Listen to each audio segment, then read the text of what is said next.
बच्चों, मैं हंस कुमार, प्रवक्ता गणित, डायट कांठ मुरादाबाद की ऑनलाइन कक्षाओं में आपका स्वागत करता हूं।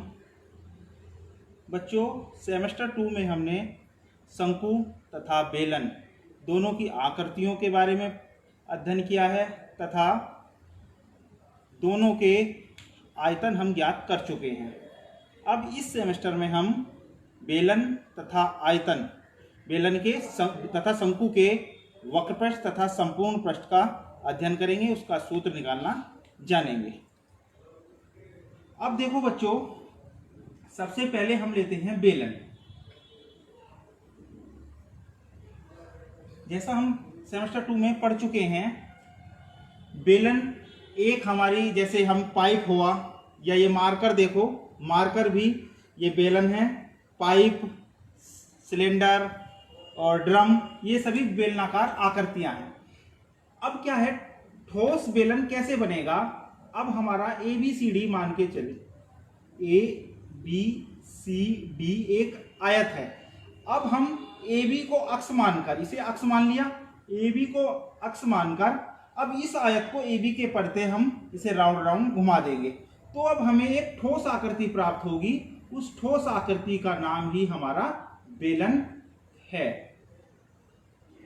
ऐसे अब मान के चले ये आकर यहाँ है, अब यहाँ D1 आ गया, इससे परपेंडिकुलर डाल दिया हमने, ये क्या है हमारे पास C1, यहाँ है D2 और ये है C2।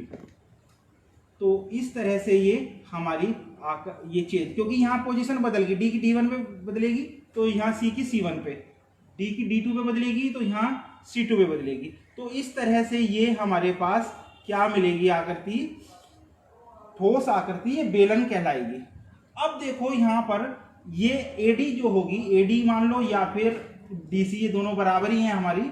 ये क्या है हमारे पास ऊंचाई, बेलन की ऊंचाई, और BC और AB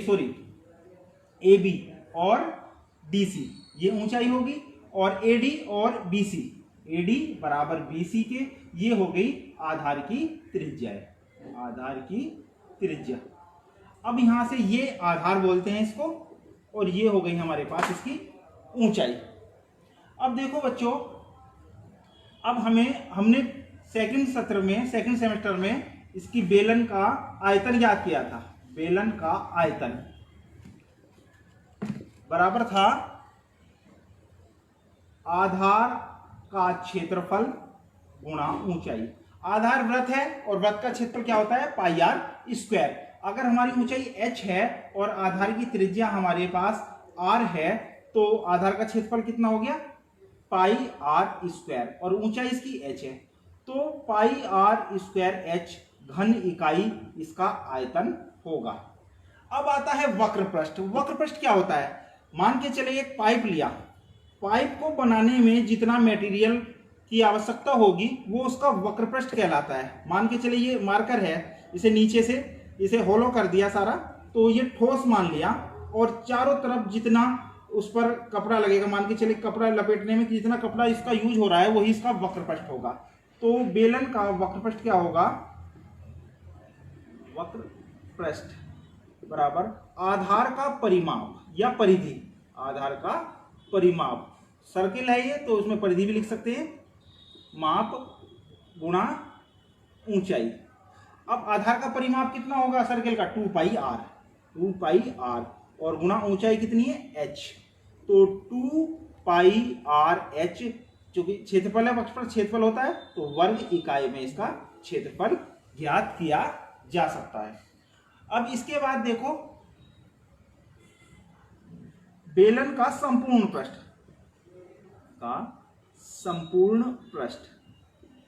बेलन का संपूर्ण पृष्ठ क्या होगा। अब मान के चले हमने एक लिया ड्रम में चारों तरफ की परिधि भी होगी और ऊपर का भी क्षेत्रफल होगा, ऊपर भी ढका होता है और नीचे भी ढका होता है वो, तो इसमें वक्रपृष्ठ गुणा दोनों सिरों का क्षेत्रफल, अब वक्रपृष्ठ को हम ज्ञात कर ही चुके हैं, 2 पाई आर h। अब दोनों सिरों का क्षेत्रफल, ऊपर भी वृत्त है और नीचे भी वृत्त है, वृत्त का क्षेत्रफल होता है पाई आर स्क्वायर। अब नीचे का भी पाई आर स्क्वायर और ऊपर का भी पाई आर स्क्वायर, तो 2 पाई आर स्क्वायर इसमें ऐड कर देंगे।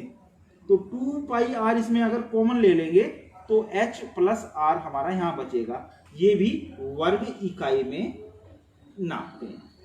अब इसके आधार पर हम एक क्वेश्चन भी लेंगे, उससे पहले एक चीज और ध्यान दो। अब हम देखें, अगर इसको हम, ये हमारा बेलन है, बेलन को अगर हम इसको काट दें इस तरह से, आधार के समांतर इसको काट दें, तो इसका जो परिच्छेद होता है वो हमारा आएगा एक वृत्त। इसका परिच्छेद वृत्त, अगर लंब काट तो हमारा वृत्त आता है। अब इसी तरह से अगर हम इसकी अनुप्रस्थ काट करते हैं, अनुप्रस्थ काट, जैसे ये बेलन हुआ हमारा, इस तरह से, अगर अनुप्रस्थ काट का मतलब होता है ये ऊंचाई के अनुसार अगर हम इसे काटें तो हमारा ये बनता है एक आयत।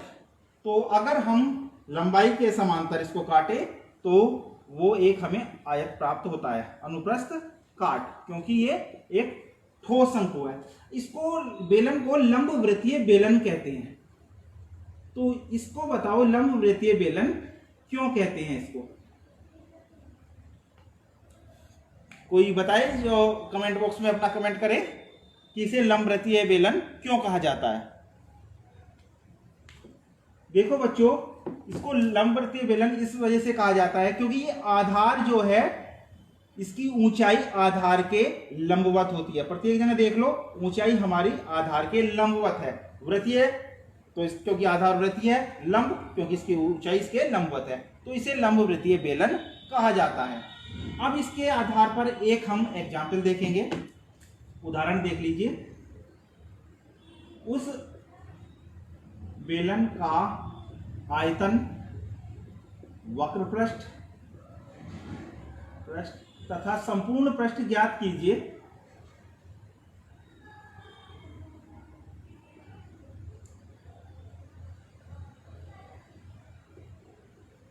जिसकी ऊंचाई 10 सेंटीमीटर तथा आधार का व्यास 6 सेंटीमीटर है। अब ध्यान दो, सबसे पहले हम क्या करते हैं, ये देखेंगे दोनों यूनिट एक हैं या नहीं है। ऊंचाई की यूनिट सेंटीमीटर में दे रखी है और आधार का व्यास भी सेंटीमीटर में, तो हमारा सही है। नहीं तो हम क्या करेंगे, अगर दोनों अलग अलग हैं यूनिट तो दोनों की यूनिट एक कर लेंगे। अगर ये मीटर में होता, ये सेंटीमीटर में, तो इसको भी सेंटीमीटर में कन्वर्ट करेंगे या फिर इसको मीटर में कन्वर्ट करेंगे। अब देखो, ऊंचाई दिया है, ऊंचाई बेलन की कितना है, 10 सेंटीमीटर, यानी h बराबर हो गया हमारा 10 सेंटीमीटर। अब दूसरी चीज हमें दी है इसमें, आधार का व्यास। व्यास को d से डिनोट करते हैं, d बराबर 6 सेंटीमीटर, और त्रिज्या व्यास की आधी होती है। तो आधार की त्रिज्या कितनी हो गई, आधार की त्रिज्या r बराबर 6/2, यानी 3 सेंटीमीटर इसकी त्रिज्या होगी। सबसे पहले हम निकालते हैं आयतन। तो बेलन का आयतन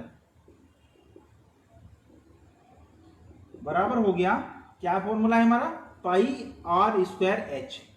पाई आर का मतलब 3 का स्क्वायर कर देंगे, एच का मान 10 है, तो 3 तिया 9 और 10 की मल्टीप्लाई करेंगे 90 पाई घन सेंटीमीटर इसका आयतन आ गया। अब दूसरा है हमारा बेलन का वक्र पृष्ठ। बेलन का वक्र पृष्ठ, फॉर्मूला क्या है इसका, 2 पाई आर एच। 2 पाई आर का मान रख देंगे 3 और एच का मान 10, तो 10 या 30 दूनी 60 पाई। पाई का मान रख सकते हैं इसमें 22/7, और यह एज इट इज रख सकते हैं इसको। अब ये वर्ग सेंटीमीटर में इसका वक्र पृष्ठ आएगा। अब हमारा नंबर आएगा बेलन का आयतन, निकाल चुके, संपूर्ण पृष्ठ, बेलन का संपूर्ण पृष्ठ। संपूर्ण पृष्ठ मैंने बताया था वक्र पृष्ठ प्लस आधार के दोनों सिरों का क्षेत्रफल। वक्र पृष्ठ, या फिर डायरेक्ट फॉर्मूला याद रखो, वक्र पृष्ठ का क्या था हमारे पास, 2 पाई आर और एच प्लस आर। तो 2, क्योंकि इसमें या 2 पाई आर बात है, 2 पाई आर का मान 3, एच का मान हमारे पास 10 और आर का मान 13। तो कितना हो गया हमारे पास 6 पाई और इंटू 13। तो अब यहां से इसका मल्टीप्लाई करेंगे, 78 पाई वर्ग सेंटीमीटर। तो इस तरह से हमने तीनों चीज इसकी निकाली, आयतन, वक्रपृष्ठ और संपूर्ण पृष्ठ। अब बेलन के, ये तो हमारा ठोस बेलन था, अब हमारा खोखला बेलन, खोखले बेलन का हम आयतन याद करेंगे। खोखला बेलन, खोखले बेलन किस तरह से होगा?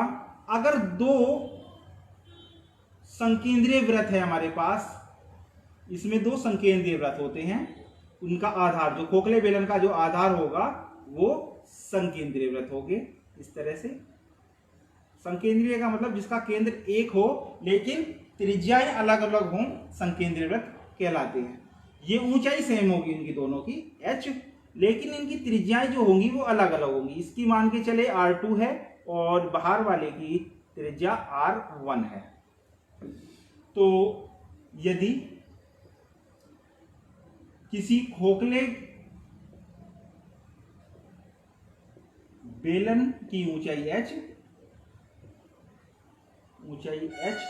तथा आधार की त्रिज्याएं, आधार की भारी व बाह्य कह सकते हैं, बाह्य तथा आंतरिक त्रिज्याएं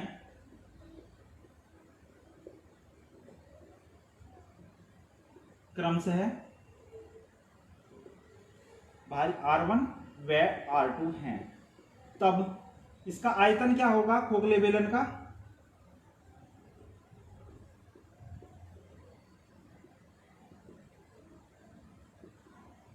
बराबर बाह्य आवरण का क्षेत्रफल आयतन माइनस आंतरिक, बाह्य क्षेत्रफल माइनस आंतरिक क्षेत्रफल। बाह्य क्या है इसका क्षेत्रफल हमारा R2 स्क्वायर H। तो इसमें से पाई H अगर कॉमन ले लेंगे तो R1 square minus R2 square. अगर इसमें फॉर्मूला लगा दें स्क्वायर माइनस बी स्क्वायर का, तो पाई H R1 minus R2 into R1 plus R2, ये हमारा इसका आ गया। अब आयतन निकालने के बाद हम इसका संपूर्ण पृष्ठ निकालेंगे, खोखले बेलन का संपूर्ण पृष्ठ। संपूर्ण पृष्ठ में क्या होगा?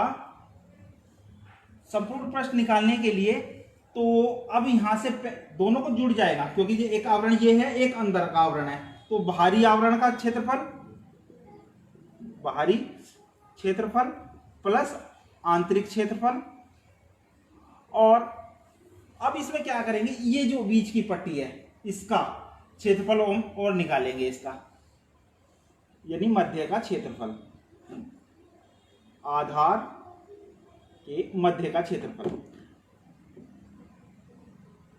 मध्य भाग का क्षेत्रफल, बल्कि दोनों के लिख दो, दोनों आधार के मध्य भाग का क्षेत्रफल। तो बाहरी भाग का क्षेत्रफल कितना हो गया इसका? पाई R1 स्क्वायर H। आंतरिक भाग का कितना हो गया? पाई R2 स्क्वायर H। और दोनों का यानी अंदर वाले में से बाहर वाले का हम घटा देंगे, तो कितना हो गया? पाई R1 square minus pi R2 square. तो अब इसमें से क्या कॉमन ले लिया हमने? पाई R1 स्क्वायर, पाई R1 स्क्वायर H। दूसरा कितना हुआ हमारे पास? पाई R2 स्क्वायर H। और इन दोनों में से क्या कॉमन आ गया हमारे पास? पाई R1 square minus R2 square. ये हमारा यहां से कॉमन आ गया इसका। अब इन दोनों में से R1 प्लस R2 इसमें से कॉमन ले लेंगे, या एक काम करो, इसको और इजीली समझ सकते हैं हम, एक और तरीका है हमारा इसको समझाने का, वो ज्यादा बेटर रहेगा संपूर्ण प्रश्न निकालने के लिए। संपूर्ण पृष्ठ निकालने के लिए वक्र पृष्ठ की सहायता से निकालेंगे। वक्र पृष्ठ और प्लस का हमारे पास दोनों सिरों का क्षेत्रफल। तो अब इससे दोनों भाग का क्षेत्रफल, तो इससे हमारा जो फॉर्मूला निकलेगा वो क्या निकलेगा, सीधा पाई आर स्क्वायर एच। अब इसमें ऐड कर लेंगे खोखले बेलन का, तो कितना हो गया, संपूर्ण पृष्ठ 2 पाई r1 प्लस r2 और h plus r1 minus r2, ये है हमारे पास संपूर्ण पृष्ठ इसका। तो इस तरह से हम इसके कुछ क्वेश्चंस देख लेते हैं एक आध, तो उसकी सहायता से हम इसको ज्ञात कर लेंगे। तो देखो वक्र पृष्ठ में इसमें बाहर का निकला और अंदर का, यानी बाहर का कितना हुआ 2 पाई r1 और प्लस 2 पाई r2, ये हो गया अंदर का वक्र पृष्ठ। और इसका क्षेत्रफल क्या होगा, बाहर वाले परिधि में से अंदर वाली परिधि घटा दी, तो इसका ये वाला बीच का आवरण हमारा निकल गया। अब इसके बाद देखो इसका एक क्वेश्चन देखते हैं।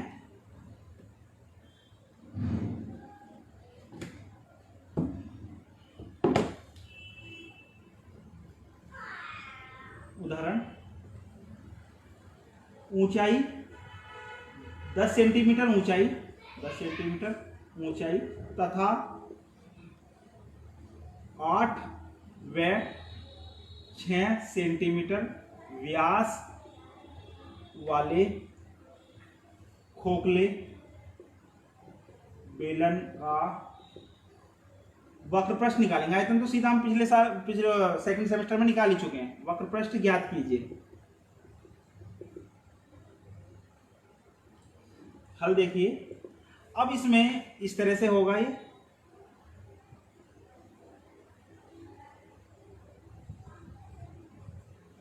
इसको इससे मिला दिया, इसको इससे ये। अब यहां से r1 तो हमारे पास कितना हो गया, क्योंकि व्यास दिया हुआ है तो त्रिज्या निकालने के लिए 2 से भाग करेंगे, 4 सेंटीमीटर हो गई।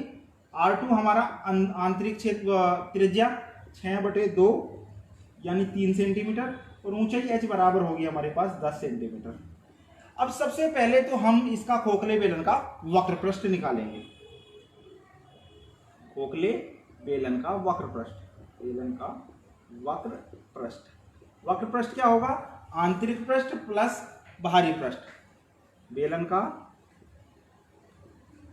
बाहरी वक्र पृष्ठ और प्लस बेलन का आंतरिक वक्र पृष्ठ, आंतरिक वक्र पृष्ठ।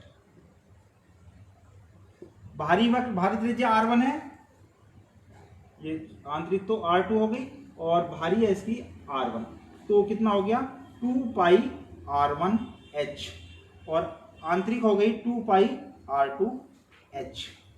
तो 2 पाई r1 का मतलब 2 पाई h कॉमन ले सकते हैं इसमें, r1 प्लस r2 यहां से आ गया, तो 2 पाई h का मान 10, r1 का मान 4 और r2 का मान 3, तो 2 पाई इंटू 10 और इंटू 7, तो कितना हो गया 7 दूनी 14, 14 140 पाई सेंटीमीटर स्क्वायर। ये तो वक्र पृष्ठ आया।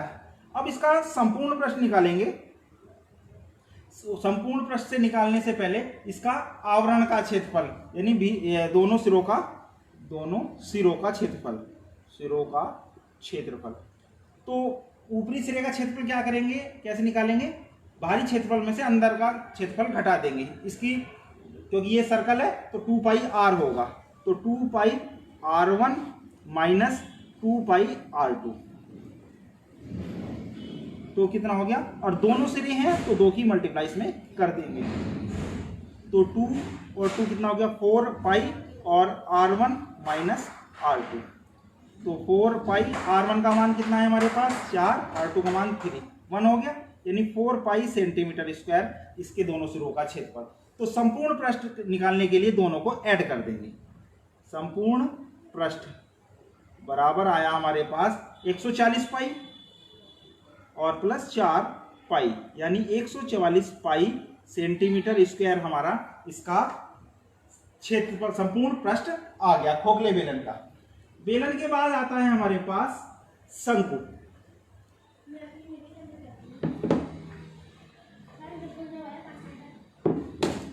अब देखिए शंकु के कुछ फॉर्मूले देखेंगे। शंकु की आकृति आपने देखा होगा, जोकर की टोपी या बर्थडे में जो बच्चे टोपी लगाते हैं वो सब शंकु आकार होती है इस तरह से, ये सब शंकु आकार है आकृति। अब शंकु बनेगा कैसे ये ध्यान दो। एक हमारा समकोण त्रिभुज है ABC। अब इसमें AB के परितः इस त्रिभुज को हमने घुमा दिया चारों तरफ ऐसे करके, तो हमें किस तरह की आकृति प्राप्त हुई, ये आकृति हमें प्राप्त होगी इस तरह से। ये आधार होगा इसका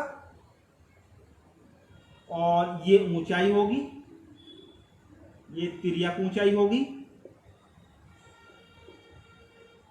इसे L से डिनोट करते हैं, H से, और आधार होगा हमारा R।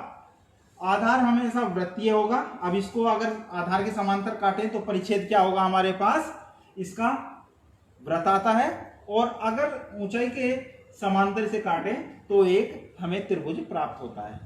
अब देखो इसका क्षेत्रफल कैसे निकालेंगे, शंकु का क्षेत्रफल 1/3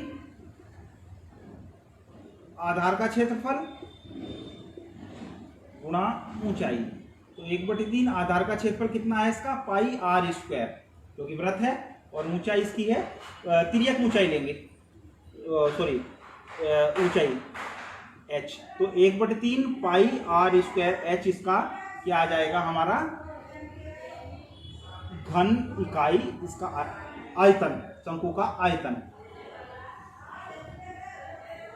अब इसके बाद आता है शंकु का वक्र पृष्ठ। शंकु का वक्र पृष्ठ होगा 1/2 आधार का परिमाप।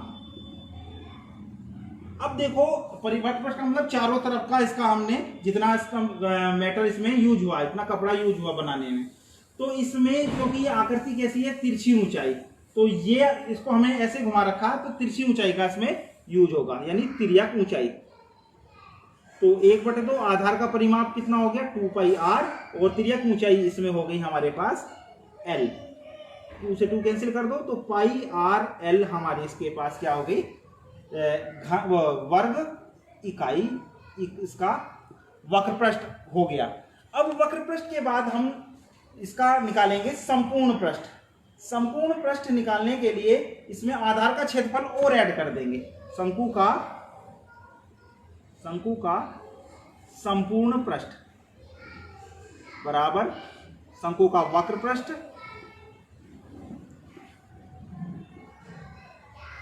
गुणा प्लस किसका, आधार का, क्योंकि एक ही आधार है तो आधार का क्षेत्रफल, बराबर वक्र पृष्ठ कितना पाई R L, और आधार का क्षेत्रफल है इसका पाई R स्क्वायर। पाई R हमने कॉमन ले लिया तो कितना हुआ L + R वर्ग इकाई, इसका संपूर्ण पृष्ठ आ जाए। इसके आधार पर एक हम सवाल लेते हैं।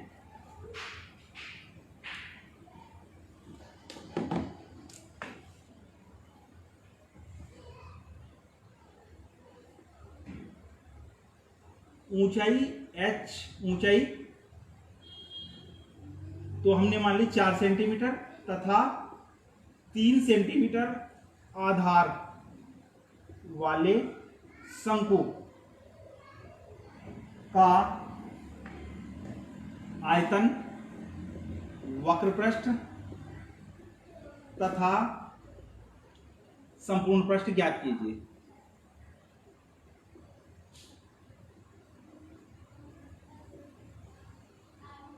अब देखो, अब हमारा शंकु है ये इस तरह से, ये ऊंचाई यानी हमारे पास कितनी दे रखी है इसमें 4 सेंटीमीटर, और ये दे रखी है हमारी उसमें आधार की त्रिज्या 3 सेंटीमीटर। अब हमें यहाँ h बराबर तो हो गया 4 सेंटीमीटर और r बराबर हो गया 3 सेंटीमीटर। ये l है क्योंकि ये समकोण त्रिभुज है। पाइथागोरस से हम L स्क्वायर बराबर H square plus R square, इस फॉर्मूले से L का मान ज्ञात कर लेंगे। तो कितना हो गया 4 का स्क्वायर प्लस 3 का स्क्वायर, 16 प्लस कितना हो गया 9, 25। तो L का मान हो गया हमारे पास 5 सेंटीमीटर। अब हम एक एक करके तीनों चीज निकालेंगे। शंकु का आयतन। शंकु का आयतन हो गया 1/3 पाई आर स्क्वायर एच। तो 1/3 पाई आर स्क्वायर का मतलब आर का मान 3 है, 3 × 9, एच का मान 4। तो 3 × 9, 3 बार कट गया और 4 × 12 यानी 12 पाई घन सेंटीमीटर इसका आयतन आ गया। अब आ जाओ शंकु का वक्र पृष्ठ। शंकु का वक्र पृष्ठ पाई आर एल, ये हमने अभी निकाला था। पाई आर का मान हमारे पास कितना है 3, एल का मान है 5, 5 दिया 15 पाई वर्ग सेंटीमीटर इसका वक्र पृष्ठ आ गया। अब आते हैं हम शंकु का संपूर्ण पृष्ठ। संपूर्ण पृष्ठ कितना हुआ पाई आर और एल प्लस आर, ये फॉर्मूला था हमारे पास।